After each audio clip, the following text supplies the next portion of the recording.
Very much. Further debate. The member for Timmins-James Bay.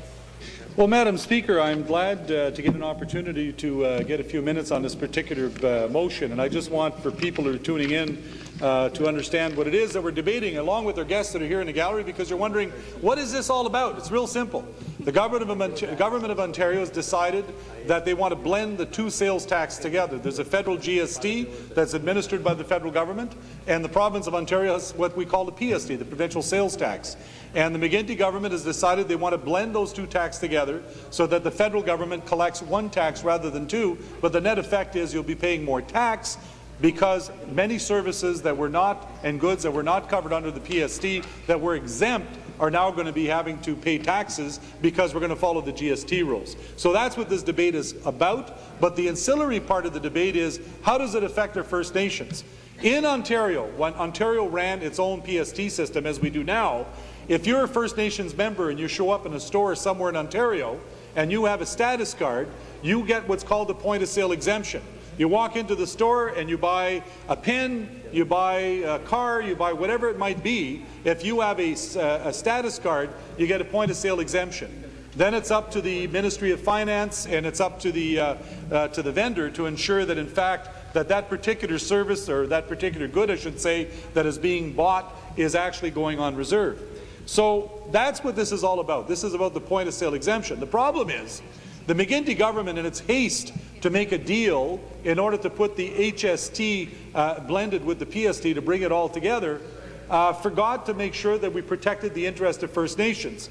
And I take to offense somebody who stands in his house and says, let's not play the blame game on this particular issue, because that's what this debate is all about.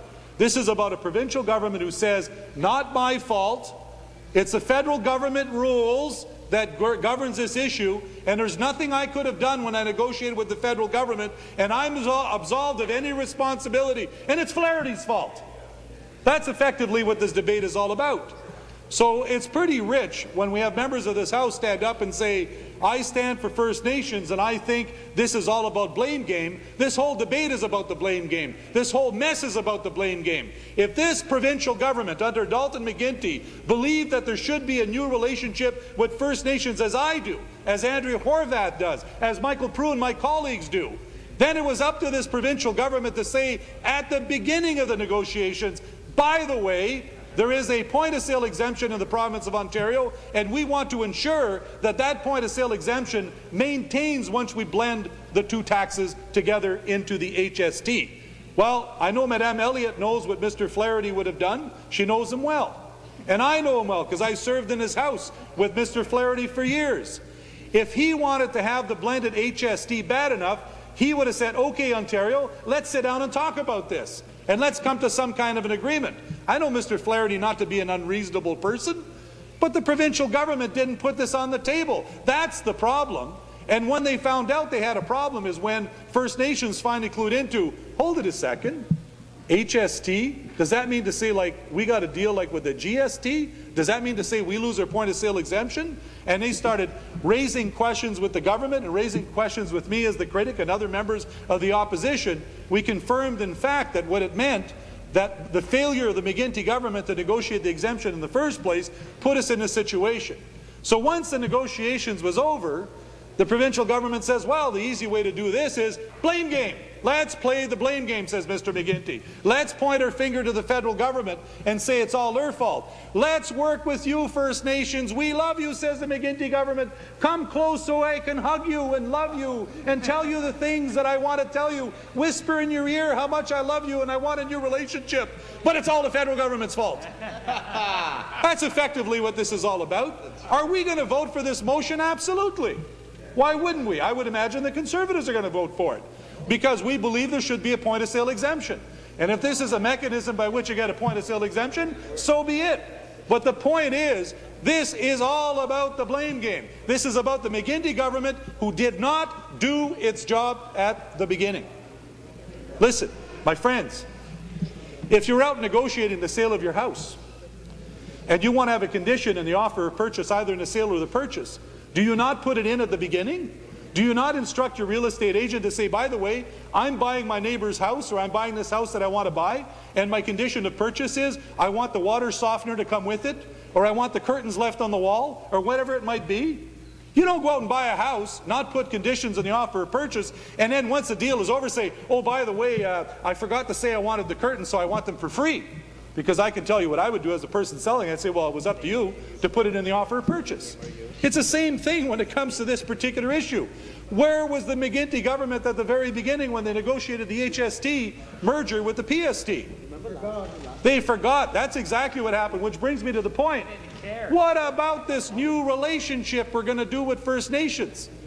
Does anybody in this House, I would first of all start with my caucus, does anybody in my caucus not believe there should be a new relationship? Absolutely not. We think there needs to be a new relationship. I think that the Conservatives would want a new relationship. I certainly know that First Nations want a new relationship. But you put yourself in the shoes of First Nations and tell me how this relationship feels any newer than any other colonial attitude that we've had in the past. Because this is what this is. Colonialism at its best. So when I get, well, absolutely, my friend. Colonialism at its best. We're going to fix this by going to the federal government. If we really believe as a legislature that First Nations should have been exempted, and if the government believes that's the case, it should have been done at the beginning. That's the point that I want to make here. So the government better not come in here and continue this, oh, it's all Mr. Flaherty's fault, oh my Lord, it's bad old Stephen Harper, it's all those ghosts in Ottawa. Oh, you gotta work with the federal government. My God, aren't you the government of Ontario? Isn't the premier of this province? Don't we have a cabinet? Don't you have a majority in this House? Aren't you the ones negotiating the deal in the first place? What kind of negotiators are you if you can't put a point-of-sale exemption in an HST agreement with the federal government? It begs the question, why then are you the government? It's a real simple premise. So I say to my friends across the way, don't try to pretend this is nothing other than what you've been doing in this particular issue right from the start. But I do want to commend the member for putting this forward. Is it a bad thing? Absolutely not. Is it a step forward? Absolutely. But I don't want anybody to think in any way, shape, or form that somehow, because we as New Democrats, and I can't speak for the Conservatives, but I imagine they feel as I do, that by voting for this, we think that somehow or other it's the federal government's fault. Because it absolutely... Who said it was the federal government's fault? Well, go get. I'd like to give you another 5 minutes on the clock, and we'll redebate this issue. Yeah. But the point is, you're the ones that negotiated, and as I said, when you're going out to do an offer of purchase, it's up to you to put that information in the first place. I also want to say, in regards to the new relationship, that there's an increasing frustration within the First Nations community of this province, because it's not just around the HST.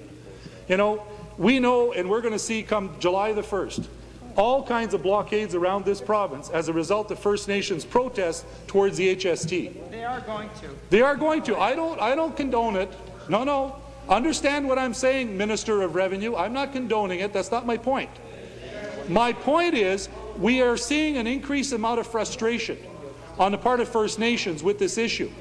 And what I think has been really a bit of a travesty is the government's attempt to try to push this off to be the federal government's fault. The provincial government should be straight with First Nations and say, we made a mistake.